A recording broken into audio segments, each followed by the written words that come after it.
time. Thank you for coming to spend the morning with us, with Amazon. My name is Kingsley Wood. I'm living currently in Singapore. This is my second trip to Korea. I'm going to be talking to you about cloud computing. And I was enjoying the true Korean clouds this weekend. I spent the weekend in Jeju Island, and the typhoon came and we had to fly out from Jeju on Sunday night, last flight out of the airport. We had to go not to Seoul but to Ulsan, and we went to Ulsan. Also, a lot of wind, a lot of clouds. So landing was very dangerous, and landed but very safe. Land on the ground, all good. So managed to get here. So I'm very happy to be here back in Korea. Let me start by introducing Amazon. Many of you will have heard of Amazon as a company. Are there any of you that are customers of Amazon? Does anyone buy things on Amazon? Some of you, thank you very much. So you are customers of Amazon.com, where we sell things, right? And over the years, Amazon has developed from a consumer business, which is where we sell books, CDs, DVDs, electronics, and we became very good at selling lots of things. So we have millions of customers, millions of products. And every time we ship a product in the mail, we have to keep track where it's going, what it's got in it, how much. So all of this is a lot of data, right? So we became very powerful at big databases, big data control. And that's why we developed the second business, which is the seller business. So we said, Amazon can sell things, but now we will help other people sell things. So we have their products and their customers, even bigger, more data, right? Now, as we developed this ability to handle the data, we realized it's not just for a shop, it's not just to sell things, but everybody needs data. If it's a game, if it's an app for your phone, maybe you're running an analysis for research, financial data, all of it's just IT. So this is now the third business for Amazon. This is the IT infrastructure business. So when we come to talk to you, we are from Amazon, yes, but we are the Amazon Web Services part. It's a division of Amazon. Make sense? Good. So what are we going to do today? We want to introduce you to cloud computing. Everyone talks about cloud. What does it mean, right? So we will explain cloud computing from Amazon viewpoint. What do we think of it, right? We'll then show you a bit of the details of Amazon Web Services and talk about some customers that we have. We're very proud to have many big customers that use Amazon Web Services. And then we'll do a brief demo and talk a little bit about the myths. So we will go from business to technical, back to business, back to technical, a little bit back and forth, right? This afternoon, I will be conducting a workshop. Who is coming this afternoon to the workshop? Some of you? Yeah? None? No? Okay, we're going to be doing a technical workshop. So I'll be giving more of a in-depth where you can experiment to use this, right? And this morning we saw two videos. These are some of our new services, Cloud Search, DynamoDB, but we have lots of services to tell you about. So bear with me as we walk through this. Okay, so the first thing is, what is cloud computing? Everyone has heard of cloud computing, right? For us, for Amazon, there are 5 things to think about. We think that cloud computing should involve elastic capacity, and I'll go into that into a little bit more detail right now. Then we'll talk about why we think cloud computing should be quick and easy to deploy what you need. You have to be able to get things very, very fast. And then we'll talk about the money side and a few more. So let me go into these 5 concepts. And again, this is Amazon's opinion of cloud computing. You will hear many other vendors talk about cloud computing a little bit different, right? But this is Amazon's viewpoint. So the first one now is, of course, elastic capacity. What does this mean, right? It means you can add capacity but also take capacity away when you don't need it. Very important difference, right? You don't need to call JJ or JD and myself. Don't call us and say, I need 5 more computers, right? We can't talk to everybody of our customers. We have too many customers. So it must be self-service and elastic, which means you need to be able to add the capacity when you need it, take it away when you don't, okay? Give me an example. If you go to the Apple store and you buy a brand new Apple and you like the laptop and you take it on Tuesday and you use it Tuesday, Wednesday, Thursday, Friday. Then on the Friday you go back to the store and you give the machine back. You give them the Apple back and they say, why? What's wrong? They say, no, I'm going away for the weekend for hiking with my family, so I don't need the machine. You can have it back. But on Monday when I come back, I'll get the computer back again, right? The Apple guy would think you're crazy, right? But this is exactly what we offer with cloud computing. You can take a new computer, virtual machine, and give it back. Take it back, forward back, elastic, back and forth, right? Very powerful. So if you've got that ability, what you can start to do is affect how you use IT infrastructure. Because in your machines at work, it's going on and off, right? Sometimes you need it, sometimes you don't. Now, traditional IT, you need to buy up here. Enough for the worst case, right? Lots of machines, right? The problem is if you've got other abilities, for instance, it's growing very fast, maybe you're adding variable capacity, you don't know when it's going to be popular. If you release a new app for your phone, maybe you'll have one user, maybe you'll have 10,000 users. You don't know, right? Also, what happens if you're doing work that gets repeated? Maybe every month you do the payroll for the payment systems. So it's a spike, and then the rest of the month down, right? So it's predictable peaks. Every time, traditional IT requires you to buy enough capacity to handle it, right? Now, this is a problem, because if you're switching off and on, you're not taking advantage of this time here. It's waste. Agreed? Right? So the worst case, even more terrible, is this: poor service. If you have more customers than you can handle, the customer will get unavailable or broken or not working, right? Very bad customer experience. So how do we solve this with cloud computing? Instead of giving you just enough capacity for the maximum problem, we give you just the amount of capacity that you need, right? So we provide load here, up, down, down. We're giving you just what you need when you need it. This is what we call elastic capacity, okay? Very important that the graph can go down and up. So you can give it back and forward. Go to the Apple store, give it back. Go to the Apple store on Monday, get it back again. Very easy, right? And this is the patterns that you can see cloud computing will follow. So whichever one of your use cases your business is operating in, you have the ability to be elastic. Okay, that's the first one. The second one is that we want it to be quick and easy. It must be automatic, okay? It's no good being asleep at night and then you need 10,000 customers come to your website. Now you get woken up and you have to add more machines. This is no good. We have to have it automated. So the whole idea of quick and easy deployment is that you can make the IT automatic, right? We take away the headache for it. Now there's also no need to wait. A lot of big companies, if you need 10 more new machines, you have to go to your boss, he has to go to his boss, have to get budget approval. When the machines get delivered, then you have to install them, set them up. This can take weeks, months, right? With Amazon Web Services, we're talking about minutes. 3 minutes, new machine, no problem. Very, very quick and easy. So now we talk about the money side. Everyone's interested in the money aspect of cloud computing. The biggest thing to remember here is that there is no need to put money up front. For Amazon, we don't charge you until you use it. So there's no capital expenditure, right? There's no need to invest money up front when you don't know how much you're going to need, okay? So there's no commitment, no transaction fees, no termination fees. If you want to use the service and then stop using it, we stop charging you. There's no minimum, right? Very easy to come and go. Now we have lots of customers that use us just for 1 or 2 hours and then stop. But then they come back and then they stop.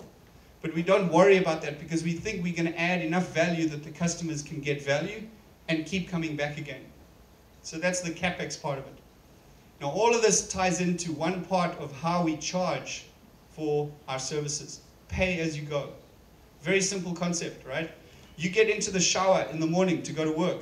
You shower, then you go to work. You don't leave the shower running, right? That would be crazy. You switch the water off when you're not using it. Same thing with Amazon Web Services. It's running. So there's 3 ways that we charge for Amazon Web Services. The first one, pay by the hour for using compute power, right? Bigger machine costs more, smaller machine costs less. But we only charge every hour, 1 hour, 1 hour. If you want to switch it off after an hour, that's okay. And then come back maybe 1 month later, not a problem. The second type of charge we have is for the storage. And we only store parts that make sense for your business. Now, let's talk about how we've distributed the applications around the world. We have what we call regions, infrastructure regions. So we have one, the most recent one was added in South America, but we have North America, East Coast, West Coast, Europe, and in Asia Pacific we have Singapore and one in Tokyo. So these are the two closest to Korea. And some of you might be wondering, how close is the data center to Korea? Well, I can go from Korea, my hotel, to Tokyo, less than 50 milliseconds, 50, less than 50. So it's very, very fast, very good connection. Also to Singapore, maybe 100, 110 milliseconds. So it's a very good reaction speed. Now these are the big data centers. Each data center, each region is divided into multiple availability zones. So in every country, we have lots of data centers, not just one, but lots, right? So if you look at, for instance, in Singapore, we have A and B, two separate data centers. Now each availability zone has its own power, its own building, its own connection. So if the typhoon comes and knocks out one building, the other building is still safe. So your data is still safe in multiple availability zones. We call this redundancy, right? Very, very safe for your data. In addition to all of these availability zones and regions, we add edge locations. These are small caches around the world. We have 35 around the world. We just last week we added Spain as well, but we have them all over the place: Sydney, Hong Kong, Osaka, Tokyo, Singapore, and we're adding more and more new ones all the time. Now what these edge locations do is we take the data from the main availability zones and we take it to the edge locations, from the edge locations to the customer. So if you are in Korea and you build a website with a game, but your customer is in Paris, right? We will send the data from Singapore to Paris to the customer. The second person, he tells his friend is also in Paris. Now the data doesn't have to go all the way from Singapore to Paris because it's already in Paris. So it's very, very quick. So the user experience is improved. The latency reduced, and the speed with which you're delivering your content is vastly improved. Much, much better experience. Okay, so that's our whole infrastructure. How do you use Amazon Web Services? Okay, it's not a thing where you have to call up a salesperson or you have to sign a document or anything. You simply go online, you create the account, you need a credit card and a phone. We will phone you, authorize. Once the account is ready, you get this screen here. Now don't worry about all these, I call it alphabet soup, all the EC2, EBS, RDS, don't worry about all that. It's basically just compute, storage, database, networking. These are the parts of the IT infrastructure. So you will choose which part you want. Maybe you want EC2 or S3, click, click, click, all automatic. Go ahead and use it. So it's a self-service model, right? We don't expect you to have to interact with any person. Everything you want you can do through the web automatically. So let's talk a little bit about how this infrastructure actually works from a user point of view, a little bit more technical, okay? So the Amazon Web Services universe is made up of 4 different parts that you can access, right? Everyone knows what an SDK is, yeah? And an API, and the command line interface, and the management console. This management console, this is really where you go through the web. So you open up a browser, Firefox, Google, whatever, and you just click, I need 5 machines, I need 1 terabyte, I need MySQL database, click, click, click. It's all going to happen automatically. So that's how the user interacts with Amazon Web Services. Now underneath all of those front layers, right, we have all the services. So maybe you have CloudWatch and you have Simple Workflow, Beanstalk. These are all different services that Amazon provides. Under those services, we have even more services. We saw the video today for Cloud Search, right? Automatic search. For DynamoDB, automatic database. Because if you need a search on your website, you don't want to write the search, right? It's too much work. But you can use Cloud Search automatically. If you want a database, there's no need for you to build your own database. DynamoDB will provide the database for you. And then underneath those services are even the fundamental services. So EC2, S3, EBS, these are the basics of compute, storage, database. So when you put all of this together, this is the Amazon Web Services universe, where you can use all these tools however you want, with the language and so on, and you choose to use it. All self-service, right? So that's the kind of concept of what you're working on. Now, who is using Amazon Web Services? Who is using all these products? There are a lot of different companies in a lot of different industries, and we're very proud to talk about our customers. So you will recognize, of course, in Korea, in the middle there, Samsung, right? We're very proud of them, but we have international companies all over using us. So if you take a company like Shell, very big international company, they have told the management from the top, no more computers to be bought. Don't buy any more computers at Shell. Everything in the cloud, everything in Amazon Web Services. So for us, it's very good because we handle all the IT for Shell. If someone in Shell wants to use a new machine for an analysis project, they don't have to go and buy it and wait and call up the vendor. They simply go online with the AWS service and choose however much capacity they need. If you look at how Samsung is using us, all these new beautiful smart TVs, right? They're all running on Amazon Web Services in the background. When you have an update for the TV, for the infrastructure, the firmware, the distribution of the internet part connecting, it all goes through Amazon. Why? Because Amazon has edge locations all over the world, right? Samsung in Korea makes the TVs, but their customers are everywhere in the world. So we can handle the infrastructure deployment of the software, the firmware for Samsung, for them. So we take away that headache of global distribution. And this is very powerful because it means that any company, doesn't matter where they are in the world, can be a global company very quickly. You can deploy your application, deploy your software internationally, right?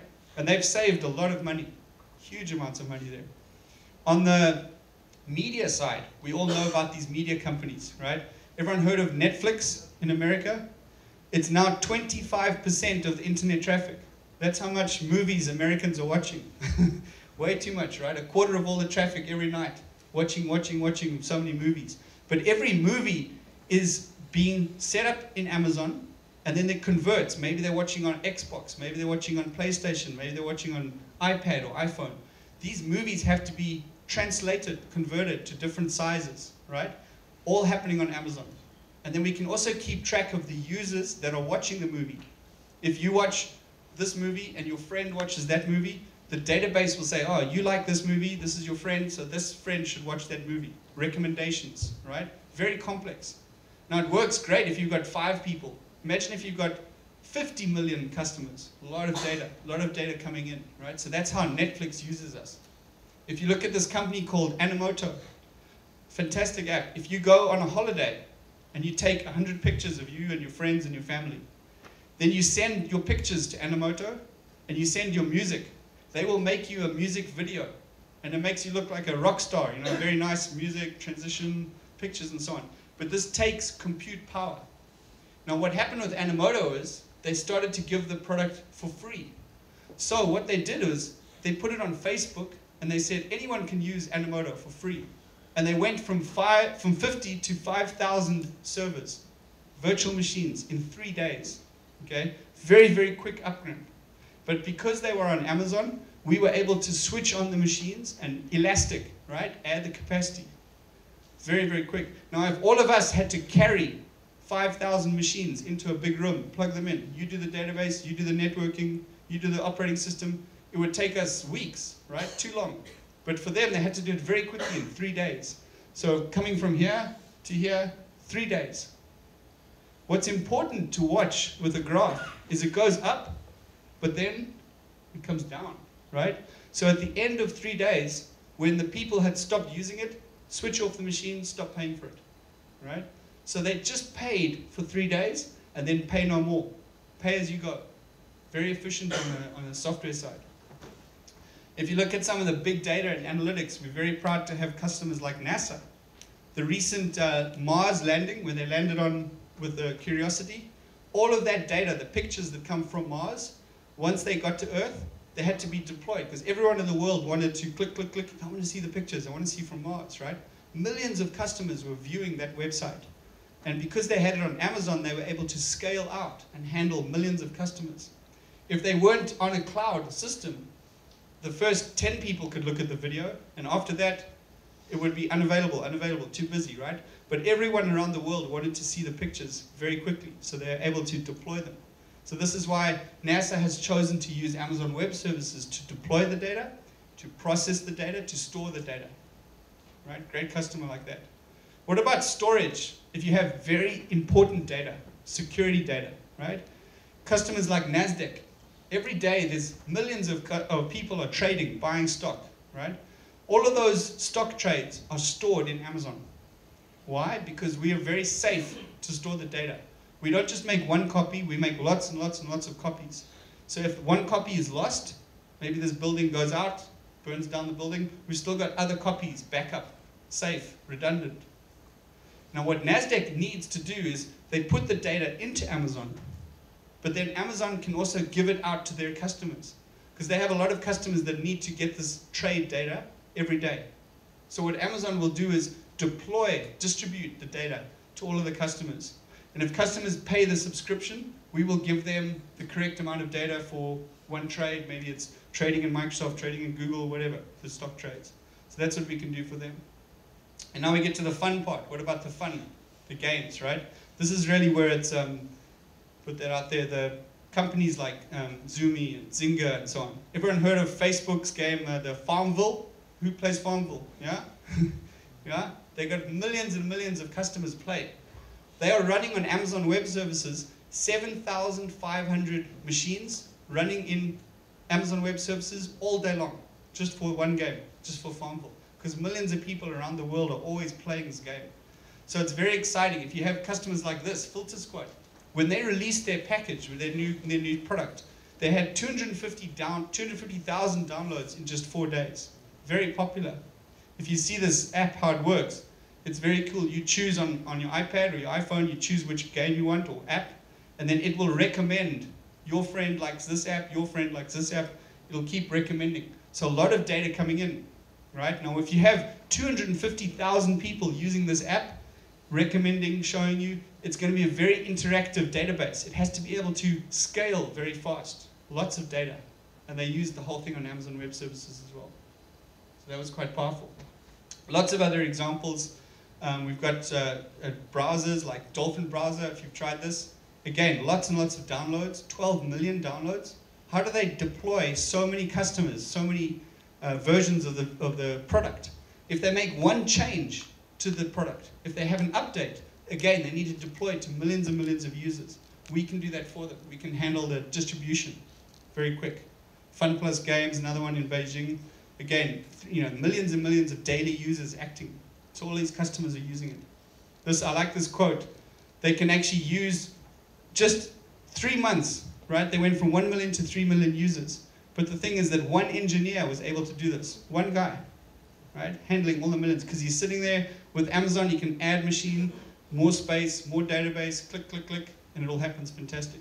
So you guys who are writing software are very much empowered to make many, many things happen with very few clicks, right? Very efficient. That's the beauty that cloud computing can add here. All right, so we are just one of many cloud providers, Amazon Web Services, so you will hear a lot of other companies selling cloud computing. So what's special? Why Amazon Web Services? What's special about us? The first thing to remember about Amazon is that we give you the flexibility. You can use whatever language you want. If you want to use Linux or Windows, MySQL, .NET, Oracle, whatever, we don't mind. Any application or any platform that runs on x86 can run in Amazon Web Services. So it gives you tremendous strength, because some of you will be writing in Java, some of you in .NET, some of you in C++. We don't care. Very easy, very flexible. So that gives you that power. What about security? Very important, right? You must know that your data is safe. Now, when I asked you at the beginning, who uses Amazon.com? A lot of you put up your hand, right? So those of you, we have your credit card. We have your address. We have your purchasing history. We know what products you like. We know all the romance novels that you've been ordering, right? This is very confidential information. So if you think Amazon.com uses Amazon Web Services. So everything from our consumer buying power is also running on Amazon Web Services. So if we were to violate the security or the privacy or the trust that we have with your data. It's not just Amazon Web Services, it's Amazon.com as well, which is the big company, right? And you have lots of very important customers who have gone through the process of checking the security for Amazon Web Services. Now we've got all these fancy certifications, ISO 27001, PCI, etc., etc. You can read all about the details at our website. We have a very exciting white paper on security white paper. I don't know if it's translated into Korean yet, but it'll definitely put you to sleep. It's very exciting. And it details all the details of why we are secure, how we got the process, what we're using to secure the system. But to remember something about security, it's not just us, it's you as well. We have what we call a shared responsibility model, which means we at Amazon will keep the data center safe, right? We'll keep the building safe, we'll keep the machines running, and then we will design the system as safe as we can. But you are the customer, you choose how to use the Amazon Web Services. So if you put your spreadsheet with the very confidential information, if you put that on AWS, but you share it for the whole world, you share the data to everyone, that's your choice, but we can't stop you from doing that. So we share the responsibility. We will be as secure as we can, but you need to be safe as well. How you use Amazon Web Services, you need to be smart about that. If you don't like some part of our security, you can always encrypt your data as much as possible. Many of you in your workplace, in your offices, use certain amount of encryption. You can use any encryption you like with Amazon, so you encrypt the data before it goes into the cloud. So even if it's in the cloud, it's a public shared cloud, but you control who has access to the data. Only you have access to the control of the data. So that's the security side. On the support, we have support all over the place, 24/7. You can sign up for different levels of support, where you can get support on different times, different tiers and so on. If you have a very technical question and you want help, JJ over here has got his cell phone. You can call him up. Just kidding, but we have lots of customers that are using our services all the time. So if you have a critical application, very important release, new software, you want to make sure that you sign up for support so that we can help you over the phone if you need it. But most of our customers, they never talk to us. It's all self-service. So the support is there, the discussion is there. If you're ever having a problem with Amazon Web Services, I guarantee you someone else has got the same problem and has already found a solution. So if you look on Google, if you look on the forums, there's a lot of discussion of every person using Amazon. How do I do this with PHP? How do I fix my database? How do I arrange the IP network, etc. Now all of this is very exciting, but it's also very hard to keep up. We're moving very fast. Even inside of Amazon, we're adding new products, new services. Almost every week we have new features coming out. So all of my colleagues and I, we spend a lot of our time reading and understanding AWS, understanding the cloud, so that we can teach you, the customer. So we realize that it's sometimes overwhelming of how many new technologies are coming out. But just to know that we're always trying to make things easier for you to use the IT infrastructure. So we're adding lots of products, but we're also trying to take the IT headache away, trying to make it easier for you to use. And we have lots of partners. This is a very important part of it. You will recognize a lot of these logos on the right. Very famous companies. All of their software runs on Amazon Web Services. So again, if you are familiar with IBM DB2, if you like Microsoft MS SQL, right? All of those packages, Oracle, etc., they all run in Amazon Web Services. The important difference, what has changed, is that your license is no longer 1 year, 3 years. It's for 1 hour, right? So if you want to use Microsoft technology, but you don't want to pay for 3 years of license, you can start a machine, you can use it for maybe 3 days, and then stop paying. You'll only pay for the license for 3 days. Very efficient way to buy software. So when customers come to us and they say, oh, my vendor wants me to buy a 5-year license or a 3-year license, that's crazy. That's the way the old school used to do it, right? Nowadays, we want to do a pay-as-you-go model, standard, right? If you need help in implementing all these products and services, we have a lot of partners that are AWS specialists, cloud computing specialists, and they are learning how to use our technology to help you, the customer. So feel free to get in touch with some of these customers or these partners that can help you deploy better. And we've even added a new product called Marketplace. And what this means, if you have software that you want to sell to other people, you can put your software on Amazon and charge by the hour. Now maybe you have a very smart service, a very smart web application, you want to charge $10 per hour. You can put that out there, and if some other customer wants to buy it, they pay you $10 per hour, and they pay us maybe 10 cents per hour to run the machine. So combined, right? Very easy way to get software out. No one goes anymore to a shop and they buy software in a box, right? No one buys software, CD, no one, right? Everything's online. They call it software as a service, platform as a service. You've heard this expression, right? We can enable that now with Marketplace because Amazon can host your software on Amazon and you charge however much you want per hour. Very easy to use. And then training, for instance, like this, we're just trying to educate people, tell people more about what we do, and we also do technical training as well that can help people. So this is all good. I'm talk. It's all about the cloud, and you think, I'm not sure. I want to see this work, right? So let's do a quick demo. Now this demo I'm going to show you, everyone knows that a CRM system, customer relationship management software, we're going to start how easy it is to start a new CRM system, right? You can use anyone you like. If you use Oracle, or IBM, or Microsoft, or whatever. I'm just going to use a simple one here called Sugar CRM. So to do this, I'm going to start a machine in EC2, and I'm going to launch it with Sugar CRM on it. Now we have a concept called an AMI, which is an Amazon Machine Image. Someone else has taken a machine, a blank machine, installed Sugar CRM, right? They've configured it to make sure it's ready and working correctly. And then they say to you, do you want to start this machine as is? So you don't have to worry about the install. It's already done for you. Very, very quick. So this is how it works. I'm going to go into Amazon Web Services. I'm going to click on EC2 because I want to start a new machine, right? And I hope you can read it from the background there, but I'm going to say click to launch. Now, first of all, I choose where do I want to launch it? Singapore, Tokyo, Ireland. So I choose Singapore, okay? I'm going to say launch the machine. What do you want to launch? I'm going to choose the AMI. So I want to use Sugar CRM. It's a pre-configured version of this database. Okay, so I type in Sugar CRM. It searches for all the records, hundreds of software, lots and lots of different options. Choose the one I want, select. Now, how big a machine do I want? Small machine, large machine, quadruple extra large with shakes and a fries. You choose however big machine you want, right? You're going to choose the size for memory and also for compute power. Choose that, click continue. Now I give it a name. So what am I going to call this one? Sugar CRM. My CRM. Put it in there.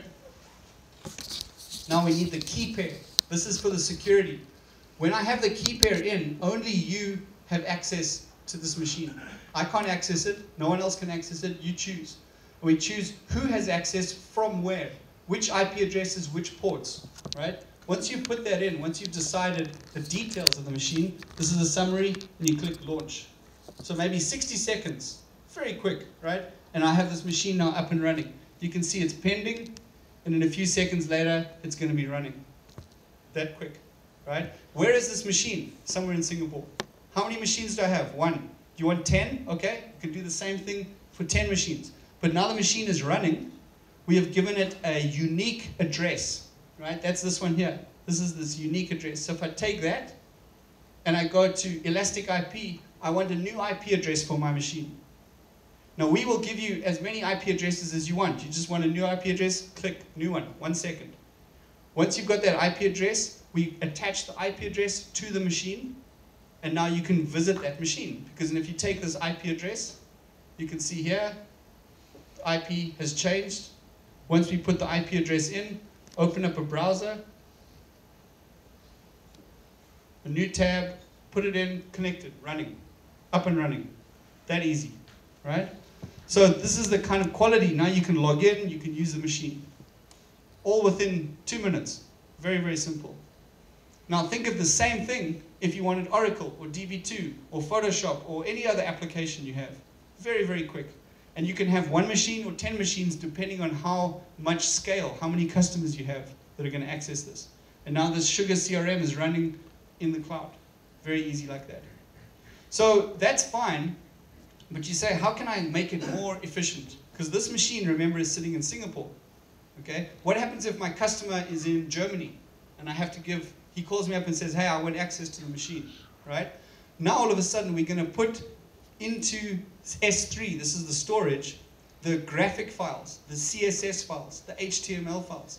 These are all files that we can put in the storage and then deploy worldwide. So look at how easy it is. I say I want to create a bucket. This is a storage system. And the storage system I'm going to put in Singapore, it's empty. I'm going to upload the files. So you can upload maybe 1 file, maybe 100 files, pictures, etc. For instance, this one I'm just going to import a picture from Shanghai, add files, add the JPEG. And this picture is for everyone to see. So I'm going to make sure that everyone can access it. If you say set permissions, I'm going to basically say that this picture is available to everyone in the world. So I'm going to click on make everything public, upload, a few seconds, up in the cloud, right? Once that's there, we can see each image or each picture or each item is given a unique URL. That URL can use in my website. This is it. It says it's in Singapore. The picture is AWS 101. When I click on that, it opens up the image. Okay, very simple. Now that picture lives in Singapore, but my friend is in Germany and I have to get the picture to him. So first of all, I could say, here, you can have this URL. Click on it, goes from Germany to Singapore, gets the picture, brings it back. It works, but it's a bit slow. Okay? So now I want to use the edge locations for CloudFront. So instead, we use CloudFront to distribute the image worldwide with our edge locations. So this is the process now. So again, remember our edge locations around the world? We have all these different cities covered. Okay? So it's this easy. I have my storage, I have my pictures, and I'm going to point it with the distribution to CloudFront. One step, because Amazon will take care of the distribution. We will decide, oh, this user is in Germany, I need to get the picture from Germany. This user is in Paris, he needs to get it from Paris. We will do this all automatically. You do not have to set up a server in each city around the world. We do it for one operation, very simple. So I choose the operation, it's a CNAME I can put in, HTTP, HTTPS, you choose where you want to go, and all I'm going to do is point it to my bucket, point it to the storage system. Make sense? Once I've created that, we wait maybe 1 or 2 minutes, and you can see it's in progress here, it's deploying, and now it's going all around the world saying, if anybody wants this picture, you can get it from Amazon, because we have it stored and we have deployed around the world very, very efficiently. And we give you a unique domain name that you can now put into your website. So you remember my Sugar CRM? Maybe the logo in the top is your company logo. That logo you put in storage, but you tell it the whole world has access to it. Push it out to the whole world. So once you've done that now, click on it and the picture comes down. Now, I give the same URL here to my friend in Germany. When he asks for it, it downloads it from Singapore to Germany, from Germany to my user. Very much quicker, right? So you've enabled yourself to go global, just like that. All right, now, the application is running, it's good. It's all on one machine though, right? So we want to split out the application from the database, web server from the database. So we're going to start off with this scenario where you have your user and everything is on one machine, right? Now I want to split out. I want to take the database separate. Now why do I do this? Because if this machine fails, if there's a bug, or if it crashes, I lose my data, right? So I want to have them separated so that now I have redundancy, as well as if I have lots of people accessing this, the database will be too busy. So if I separate it, this machine can handle the database, this machine can handle the web server. So with Amazon, it's very simple. Same thing as starting a machine. I say, I want a new database. I want MySQL, or I want Oracle, or I want MS SQL. Click, click, how big, 50 gig, 40 gig, whatever. Choose the size, choose the version, choose the size of the database. How big do I want it? Let's make it 20 gigabytes. Type in the name of the database. And again, think about how quick this is. Within 2 minutes, I have a database running. Now maybe some of you are database experts, but I could not install a database in less than maybe 4 or 5 hours. I'm setting it up, I'm changing the configuration, changing the schema. Here, I can do it with one click, right? Just start the database, very simple. Now that the database is running, I'm paying, we're going to copy lots of data, the master, we can have duplicates, we call them read replicas. So we have the same database, but we have multiple copies of the database. So if you lose one, not a problem. If the master goes out, if it crashes, we have what we call a standby. Remember we talked about the regions have different data centers, A and B, different redundancy. So you can put one database in A and one database in B. So now, if your whole building burns down, your database is still secure in the other building. The better thing about this is that your customers are not interrupted. They won't even know that the building has burned down, because Amazon will take the traffic from one building to the other building automatically. Switch over, fail safe, right? And that's exactly what happens here. If the master crashes, eliminates, the traffic is now goes to the other one, and we switch over. Now, how much effort would it take you to set this up? If you have a database running and you want a second database, you have to buy another machine, you have to set it up, you have to install it, you have to correct the network, then you have to tell this database, synchronize with this database, and you have to watch it all the time, right? With Amazon, it's much, much easier. Just a few clicks. You go back to the web console, I say I want to run a read replica, additional copy of the database, give it a name, click create, that's as easy as that. If I want to create multiple AZs, backup, redundancy, I go to the database, it's backing it up, I tell it I want to change it to multi-AZ. So make a copy of the database, in case this one goes wrong, switch to this one. And it's just a matter of going to the database, you say edit, modify it, up here. So I can say modify, and then I change it from single AZ to multi-AZ, one click. With that, we will create 2 copies of the database, exactly the same, synchronized, right? And it makes it much more powerful, much safer redundancy. So I hope that gives you an example of how easy it is to expand your IT, deploy your IT safely and with peace of mind.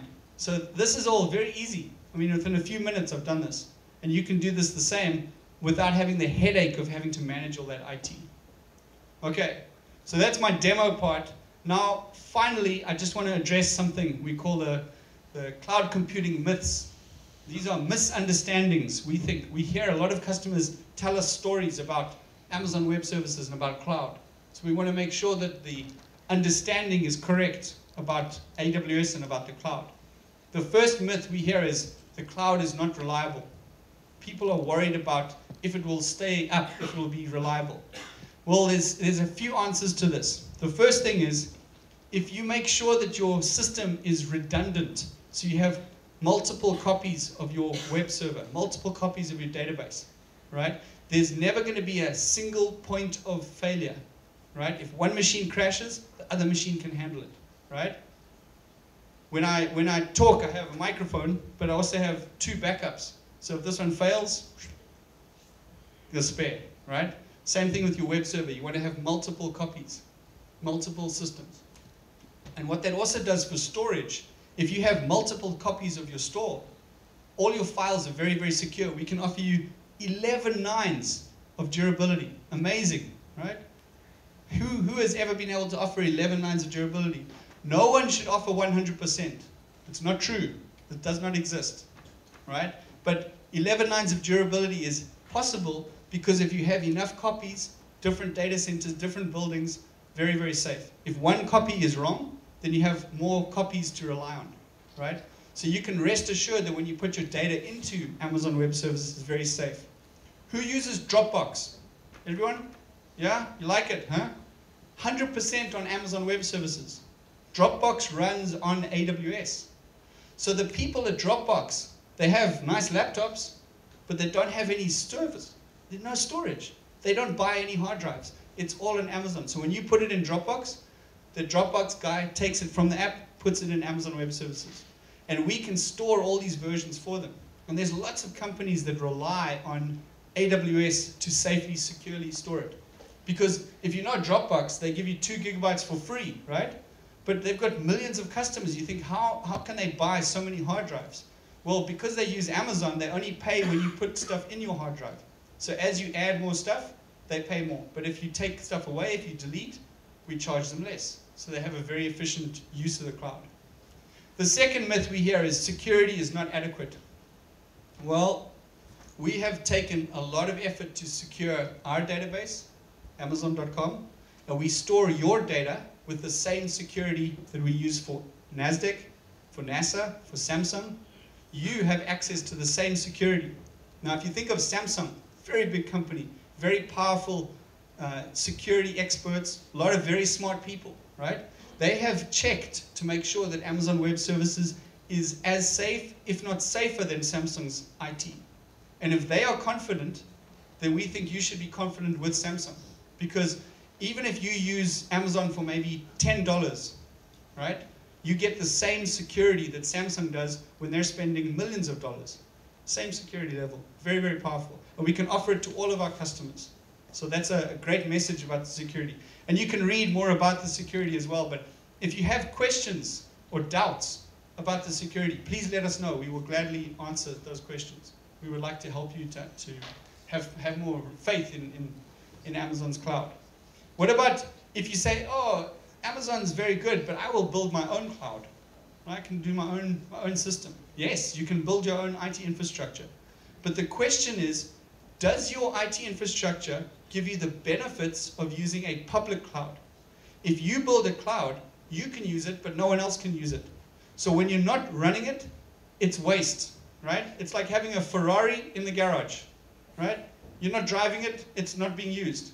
Better to pay for the Ferrari every hour when you're driving it and give it back when you're not using it. Then keep it to yourself and no one else can use it. So think about that when you're using that and how much money you have to spend just to start your own data center. With Amazon, on day one, your price is zero. You're not costing anything just to get started. One of the other myths we hear a lot is, I can't move everything to Amazon Web Services.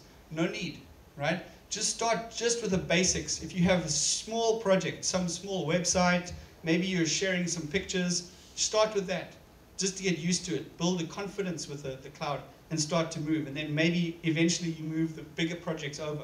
But there's no need to move all or nothing. You can use some of the stuff in your own system, some of it in the cloud. Many of you are using cloud services already, Gmail, Hotmail, Dropbox. You realize that you're actually using the cloud efficiently already. So you can gain confidence by moving small projects over. The final myth we talk about a lot is that it's not just about cost, right? It's so much more. Yes, you will save money. Yes, you will have less to spend every month with our IT infrastructure. But what does that do for your business? It means that you can spend more time focusing on your customers. You can get new products out faster. You can develop and try new things for less money. So the added effects, we call them intangibles, right, of using the cloud are there. That's the real benefit that we think you will get from Amazon, not just using the cost. So with that, I will explain to you just how you can get started. It's very simple. You can create an account. Again, you need a credit card, and you put in your phone number. We will call you right away to authorize the account, because I can see you here, right? But we want to make sure it's a real person using Amazon Web Services. Once you've signed up, you can just start using it straight away. So it's very easy. Just go to aws.amazon.com.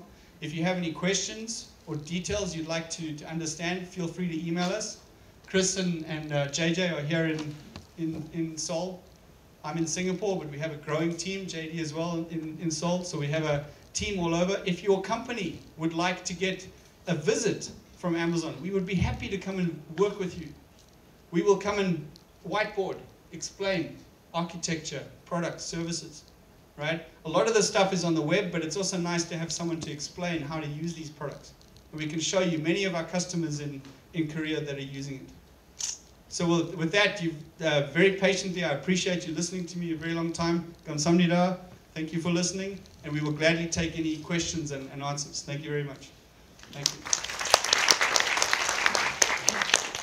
And maybe JJ, you can help. 여기 마이크 있으니까요. 그 질문이 있으신 분 있으면 전달해 드리고, 그다음에 영어 불편하시면 그냥 한글로 해주시면 제가 도와드리겠습니다.